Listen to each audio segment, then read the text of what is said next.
Pada video akuntansi pajak atas utang piutang ini, kita akan membahas mengenai akuntansi pajak atas utang piutang, di mana terbagi dari dua, yaitu akuntansi pajak atas piutang.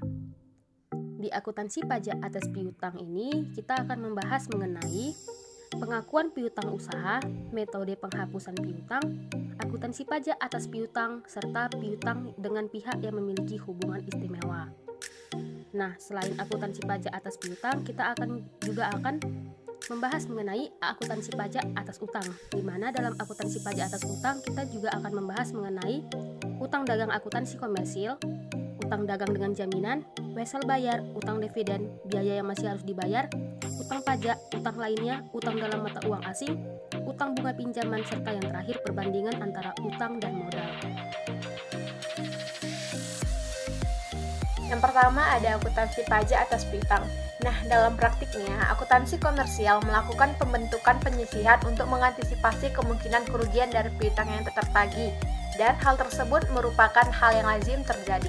Terhadap piutang yang dilakukan dapat tertagih, perusahaan dapat menghapuskan ataupun membebankannya ke dalam cadangan tersebut. Sedangkan di dalam perpajakan, pembukuan atas penyisihan piutang tak tertagih tidak diperkenakan karena ketentuan perpajakan lebih menekankan pada kondisi yang sebenar-benarnya terjadi dan sebenar-benarnya tertagih. Lalu di perpajakan juga menganggap bahwa penyisihan piutang merupakan sesuatu hal yang belum tentu terjadi. A. Pengakuan piutang usaha. Jurnal yang pertama adalah pada saat terjadi penjualan secara kredit. Maka jurnalnya adalah piutang usaha di sebelah debit pada penjualan sebelah kredit. Lalu pada saat dagang dikembalikan, maka jurnalnya adalah retur dan potongan penjualan di sebelah debit pada piutang usaha di sebelah kredit. Lalu pada saat penagihan kas dalam periode diskon, maka jurnalnya adalah kas di sebelah debit, potongan penjualan di sebelah debit pada piutang usaha di sebelah kredit. B. Metode penghapusan piutang. Nah, metode penghapusan piutang di sini terbagi menjadi dua bagian. Yang pertama ada metode penghapusan langsung atau direct write-off method, dan yang kedua ada metode penyisihan atau allowance of debt bulk accounting method. Baiklah, langsung aja kita masuk. Yang pertama ada metode penghapusan langsung atau direct write-off method.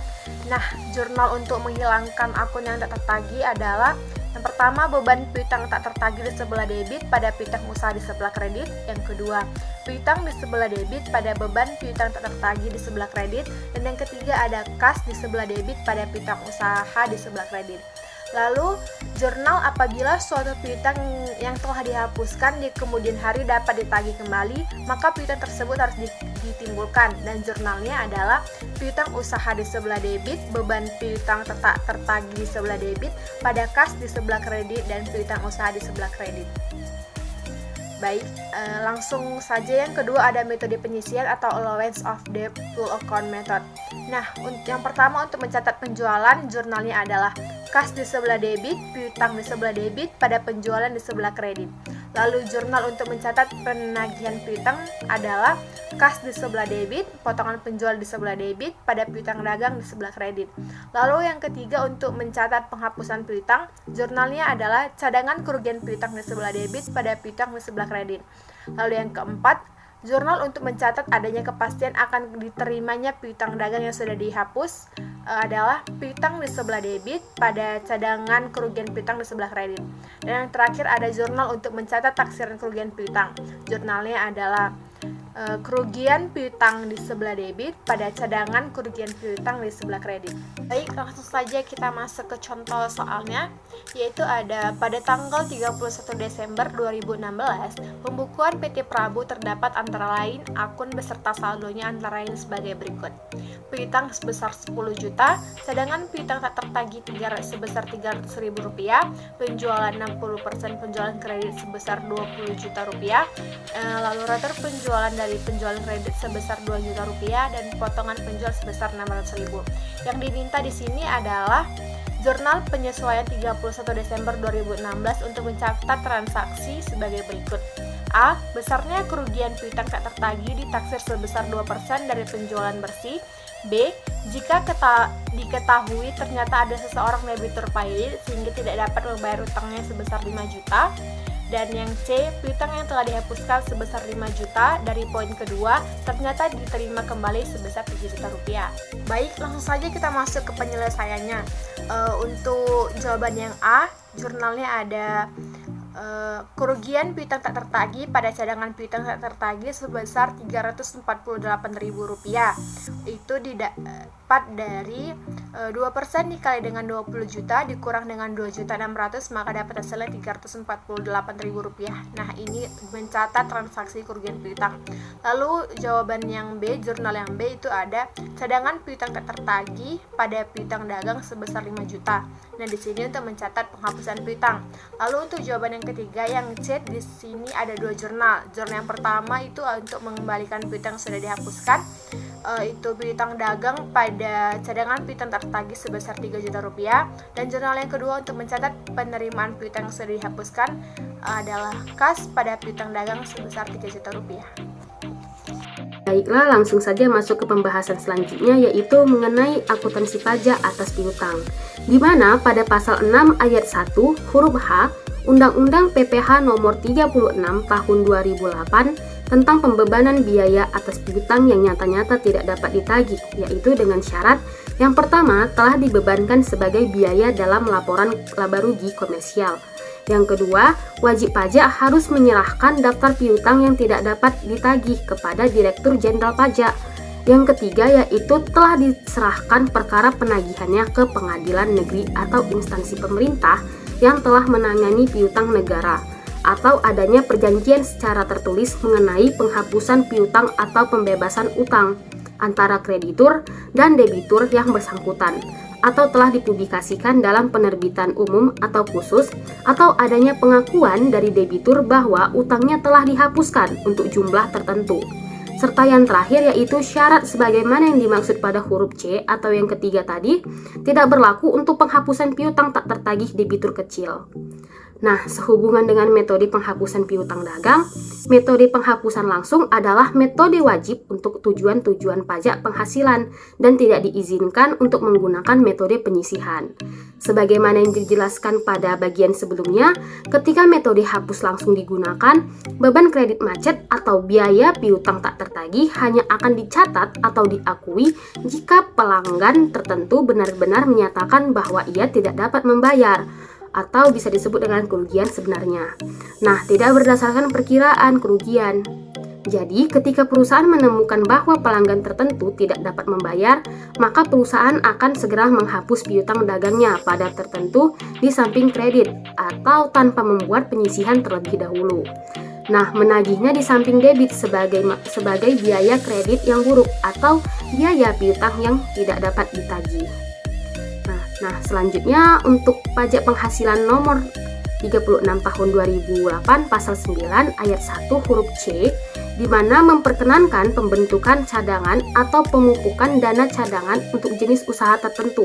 Yang pertama itu usaha bank atau badan usaha lain yang menyalurkan kredit sewa guna usaha dengan hak opso, perusahaan pembiayaan konsumen, dan perusahaan anjak piutang. Nah, yang kedua itu cadangan untuk usaha asuransi, termasuk cadangan bantuan sosial yang dibentuk oleh Badan Penyelenggara Jaminan Sosial. Yang ketiga itu ada cadangan penjamin untuk lembaga penjamin simpanan. Serta yang keempat ada cadangan biaya reklamasi untuk usaha pertambangan. Dan yang kelima ada cadangan biaya penanaman kembali untuk usaha kehutanan, serta yang terakhir adalah cadangan biaya penutupan dan pemeliharaan tempat pembuangan limbah industri untuk usaha pengelolaan limbah industri.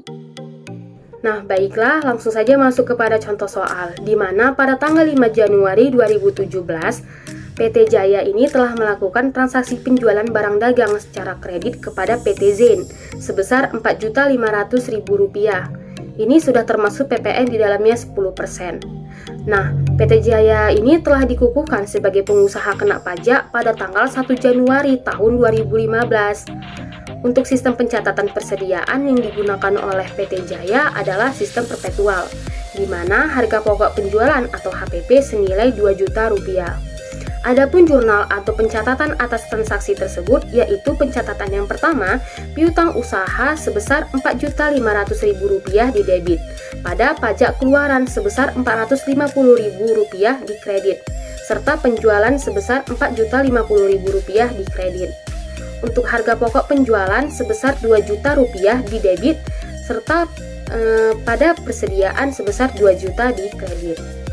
Nah, itu tadi kan apabila sistem pencatatannya menggunakan pencatatan perpetual. Bagaimana sih sistem pencatatannya apabila sistem persediaan yang digunakan adalah sistem periodik? Maka jurnal untuk dicatatnya yaitu sebagai berikut. Yang pertama itu piutang usaha sebesar Rp4.500.000 di debit, pada pajak keluaran sebesar Rp450.000 di kredit, serta penjualan sebesar Rp4.050.000 di kredit. Nah, tadi itu kan jika perusahaan telah dikukuhkan sebagai pengusaha kena pajak. Nah, apabila belum dikukuhkan sebagai pengusaha kena pajak, maka PT Jaya ini tidak boleh melakukan pemungutan PPN dan tidak diperkenankan membuat faktur pajak. Nah, untuk jurnalnya sendiri apabila PT Jaya ini belum dikukuhkan sebagai pengusaha kena pajak, yaitu piutang usaha sebesar Rp4.500.000 di debit, pada penjualan sebesar Rp4.500.000 di kredit. Serta jurnal selanjutnya yaitu harga pokok penjualan sebesar Rp2 juta di debit, pada persediaan sebesar Rp2 juta di kredit. Nah, baiklah, untuk transaksi berikutnya yaitu ada pada tanggal 15 Januari 2017, di mana PT Zen ini mengembalikan barang yang telah dibelinya pada tanggal 5 Januari 2017 dari PT Jaya senilai Rp1 juta. Nah, maka PT Jaya ini harus mencatat transaksi retur penjualan. Nah, untuk mencatatnya adalah sebagai berikut, di mana retur penjualan sebesar Rp1 juta di debit, serta pajak keluaran sebesar Rp100.000 di debit, pada piutang usaha sebesar Rp1.100.000 di kredit. Nah, untuk jurnal selanjutnya yaitu persediaan pada harga pokok penjualan sebesar Rp2 juta. Nah, selanjutnya itu tadi kan apabila menggunakan sistem perfektual. Nah, apabila menggunakan sistem periodik, maka pencatatannya itu berbeda lagi, yaitu sebagai berikut. Yaitu retur penjualan sebesar Rp1 juta di debit, serta pajak keluaran sebesar Rp100.000 di debit, pada piutang usaha sebesar Rp1.100.000 di kredit. Nah, bedanya hanya pada perfektual dicatat harga pokok penjualan, sementara pada sistem periodik tidak ada pencatatan harga pokok penjualan. Nah, selanjutnya transaksi yang terakhir yaitu pada tanggal 25 Januari 2017, di mana PT Jaya ini menghapuskan piutang usaha terhadap salah satu debiturnya yaitu PT Boba, dikarenakan PT Boba ini telah dinyatakan valid. Nah, adapun syarat-syarat penghapusan piutang yang tidak dapat ditagih telah memenuhi ketentuan Undang-Undang Perpajakan. Nah, piutang yang dihapuskan tersebut itu senilai Rp1 juta. Maka jurnal untuk transaksi tersebut apabila menggunakan metode penghapusan langsung, yaitu beban piutang tak tertagih pada piutang usaha sebesar Rp1 juta. Nah, yang selanjutnya yaitu piutang dengan pihak yang memiliki hubungan istimewa. Piutang dalam hubungan istimewa merupakan saldo tagihan yang berasal dari transaksi yang dilakukan antara pihak di mana perusahaan memiliki hubungan istimewa. Nah, dalam praktik bisnis ada kalanya harga yang dibebankan kepada pihak pembeli dapat menggunakan harga yang tidak wajar. Misalnya, menjual aset dengan harga yang jauh lebih rendah dari harga pasar wajar atas jenis aset sejenis. Nah, harga wajar di sini merupakan harga yang berlaku umum atau sama apabila transaksi tersebut dilakukan antara pihak-pihak yang memiliki hubungan istimewa. Nah, menurut Undang-Undang Pajak Penghasilan Nomor 36 Tahun 2008, Pasal 18 Ayat 4, hubungan istimewa terjadi dalam hal yang pertama kepemilikan atau penyertaan modal. Yang kedua, adanya penguasaan melalui manajemen atau penggunaan teknologi. Nah, yang ketiga, adanya hubungan keluarga. Apabila terdapat hubungan istimewa antara wajib pajak, maka akan menimbulkan dampak terhadap aspek perpajakan terhadap masing-masing pihak yang memiliki hubungan istimewa tersebut. Dampaknya diatur dalam pasal 18 ayat 3, 3A, 3B, dan 3C Undang-Undang Pajak Penghasilan Nomor 36 Tahun 2008. Nah, yang selanjutnya akuntansi pajak atas utang. Yang pertama ada utang dagang akuntansi komersial. Nah, utang dagang diklasifikasikan dalam liabilitas lancar. Utang dagang sebagai liabilitas jangka pendek terjadi akibat kegiatan usaha perusahaan secara normal. Nah, contohnya yaitu tanggal 1 Desember 2020, PT Abadi membeli barang dagangan sebesar Rp40 juta secara kredit sesuai perjanjian kedua belah pihak. Utang tersebut berjangka 90 hari dengan bunga 12% per tahun. Nah, jurnal yang pertama yaitu pada saat transaksi pembelian, yang dimana pembelian di sebelah debit sebesar 40 juta pada utang dagang di sebelah kredit sebesar 40 juta.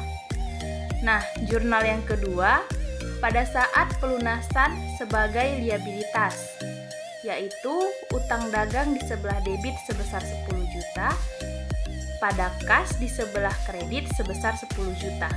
Nah, 10 juta ini didapat dari 40 juta dikali dengan 90 hari dibagi dengan 360 hari. Dapatlah hasilnya 10 juta.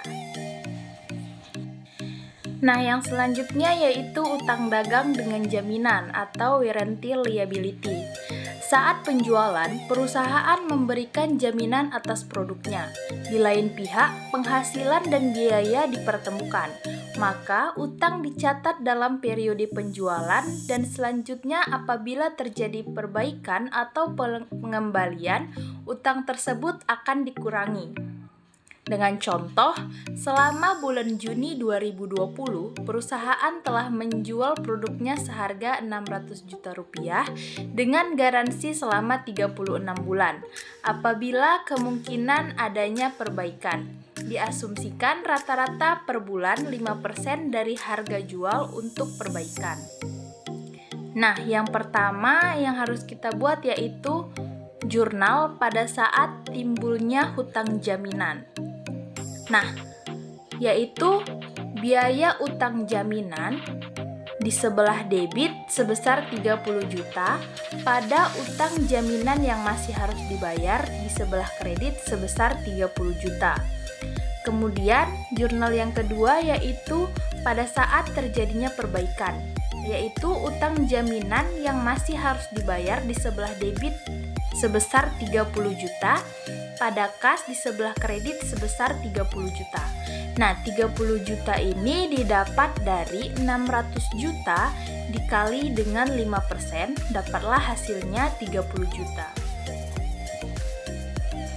Nah, selanjutnya ada wesel bayar. Nah, wesel bayar ini dapat diklasifikasikan sebagai liabilitas lancar atau liabilitas berjangka panjang yang sangat bergantung pada jangka waktu liabilitas tersebut.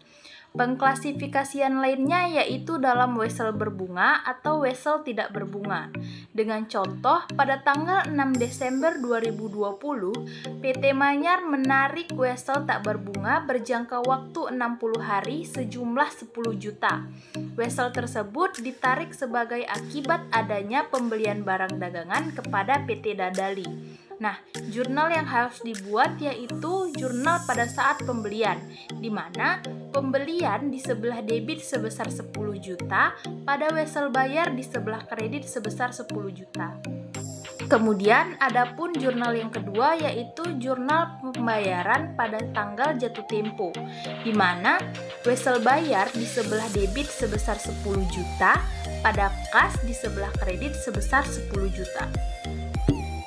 Lalu, bila tanggal 6 Desember 2020 juga sebuah wesel berbunga 30% dengan jangka waktu 90 hari sebesar 15 juta ditarik untuk PT Delima untuk menggantikan utang kas yang telah jatuh tempo, maka jurnal yang harus dibuat yaitu yang pertama jurnal penggantian utang, di mana utang dagang di sebelah debit sebesar 15 juta pada wesel buyer di sebelah kredit sebesar 15 juta.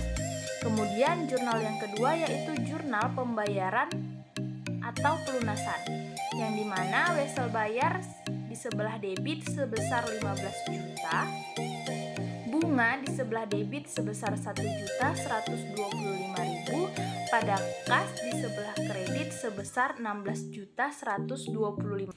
Nah, untuk mendapatkan bunga senilai 1.125.000 itu didapat dari wesel senilai 15 juta dengan bunga 30% dalam waktu 90 hari dari 365 hari. Maka caranya 15 juta dikali 30% dikali 90 hari dibagi 360 hari, maka dapatlah hasilnya 1.125.000. Maka kas yang dikeluarkan itu 16.125.000 didapat dari wesel bayar yang sebesar 15 juta ditambah dengan bunga sebesar 1.125.000, maka dapatlah hasilnya 16.125.000. D. Utang dividen. Utang dividen ini dapat terjadi apabila perusahaan melakukan pembagian laba ataupun pembayaran. Dividen tersebut mengandung konsekuensi bagi Pak pemberi hasil untuk memotong pajak penghasilan pada pasal 23. Nah, sebagai contohnya, pada tanggal 15 Desember 2020, PT Maju mengumumkan akan membayar dividen kepada para pemegang sahamnya sebesar 20 juta. Maka jurnal yang disusun adalah yang pertama, pada saat pengumuman, jurnalnya adalah laba yang ditahan sebesar 23 juta rupiah, pada utang dividen sebesar 20 juta dan utang dagang sebesar 3 juta rupiah. Lalu pada saat pembayaran dividen, jurnalnya adalah utang dividen pada kas sebesar 20 juta rupiah. Lalu jurnal pada saat penyetoran PPh pasal 23 adalah PPh pasal 23 yang terutang pada kas sebesar 3 juta rupiah. E. Biaya yang masih harus dibayar. Nah, pada akhir periode, laporan akan tampak liabilitas jangka pendek yang segera dilunasi. Dalam hal ini, seperti umumnya dialokasikan ke dalam akun biaya yang masih harus dibayar akan menggambarkan liabilitas yang harus dipenuhi tetapi masih tertunda. Sebagai contohnya, biaya gaji ataupun honorarium yang masih harus dibayar. F. Utang pajak. Demikian halnya dengan utang pajak, menunjukkan liabilitas perpajakan yang belum dilunasi pada posisi akhir periode laporan. Sesuai dengan ketentuan peraturan perpajakan, pajak yang terutang harus dibayarkan sendiri ataupun terutang pajak sebagai akibat pemotongan ataupun pemungutan pajak yang harus disetorkan ke kas negara dan di dalam batas waktu yang ditetapkan dalam undang-undang pajak ataupun aturan pelaksanaannya. G. Utang lainnya. Nah, utang lainnya umumnya menampung utang yang tidak dapat dikelompokkan ke dalam utang jangka pendek ataupun utang jangka panjang. Utang sedemikian seperti utang pajak tangguhan, utang kepada direksi ataupun perusahaan afiliasi, dan juga lain sebagainya. Baiklah, masuk kepada pembahasan selanjutnya, yaitu mengenai utang dalam mata uang asing, di mana besarnya utang dalam mata uang asing ini dibukukan ke dalam uang rupiah. Dengan menggunakan nilai kurs akan menimbulkan selisih nilai kurs yang dihitung ke dalam laba rugi pada saat pelunasan. Nah, yang terakhir itu ada utang bunga pinjaman, di mana beban bunga pinjaman ini dapat dibebankan atau sebagai pengurang dalam menetapkan penghasilan kena pajak. Nah, bunga yang diterima atau diperoleh adalah penghasilan yang merupakan objek pajak penghasilan. Sebagaimana diatur dalam pasal 23 ayat 1 huruf A angka 2, yaitu dikenakan pajak penghasilan pasal 23 atas penghasilan sebagaimana dimaksud dalam pasal 4 ayat 1 huruf F Undang-Undang Pajak Penghasilan, yaitu bunga termasuk premium, diskonto, dan imbalan karena jaminan pengembalian utang. Nah, selanjutnya atau yang terakhir pembahasannya itu mengenai perbandingan utang dan modal. Nah, perbandingan utang dan modal ini diatur dalam Peraturan Menteri Keuangan Republik Indonesia nomor 169-PMK.010/2015. Nah, yang pertama adapun isinya itu yang pertama untuk keperluan perhitungan pajak penghasilan ditetapkan besarnya perbandingan antara utang dan modal bagi wajib pajak badan yang didirikan atau bertempat kedudukan di Indonesia yang modalnya terbagi atas saham-saham. Nah, yang kedua itu utang sebagaimana yang dimaksud pada ayat 1 tadi adalah saldo rata-rata utang pada 1 tahun pajak atau bagian tahun pajak. yang dihitung berdasarkan rata-rata saldo utang tiap akhir bulan pada tahun pajak yang bersangkutan atau rata-rata saldo utang tiap akhir bulan pada bagian tahun pajak yang bersangkutan. Nah, yang ketiga itu ada saldo utang sebagaimana dimaksud pada ayat 2 meliputi saldo utang jangka panjang maupun saldo utang jangka pendek, termasuk saldo utang dagang yang dibebani bunga. Nah, yang keempat itu adapun modal sebagaimana dimaksud pada ayat 1 adalah saldo rata-rata modal pada 1 tahun pajak atau bagian tahun pajak yang dihitung berdasarkan rata-rata saldo modal tiap akhir bulan pada tahun pajak yang bersangkutan atau rata-rata saldo modal tiap akhir bulan pada bagian tahun pajak yang bersangkutan. Nah, saldo modal sebagaimana yang dimaksud pada ayat 4 meliputi ekuitas sebagaimana dimaksud dalam standar akuntansi keuangan yang berlaku dan pinjaman tanpa bunga dari pihak yang memiliki hubungan istimewa. Baik, langsung saja kesimpulan dari materi kami kali ini adalah utang piutang terjadi karena pembelian barang ataupun penyerahan jasa secara kredit. Lalu, ada dua metode penghapusan piutang, yaitu yang pertama ada metode penghapusan langsung atau direct write-off method, dan yang kedua ada metode penyisihan piutang dagang atau allowance of deferred account method.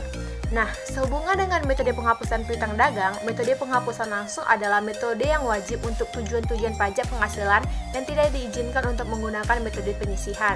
Sebagaimana dijelaskan pada bagian sebelumnya, ketika metode hapus langsung digunakan, beban kredit, macet, ataupun biaya piutang tak tertagih hanya akan dicatat atau diakui jika pelanggan tertentu benar-benar menyatakan bahwa ia tidak dapat membayar kerugiannya yang sebenarnya dan tidak berdasarkan perkiraan kerugian. Jadi, ketika perusahaan menemukan bahwa pelanggan tertentu tidak dapat membayar, maka perusahaan akan segera menghapus piutang dagangnya pada pelanggan tertentu di samping kredit ataupun tanpa membuat penyisihan terlebih dahulu dan menagihnya di samping debit sebagai biaya kredit yang buruk ataupun biaya piutang yang tidak dapat tertagih.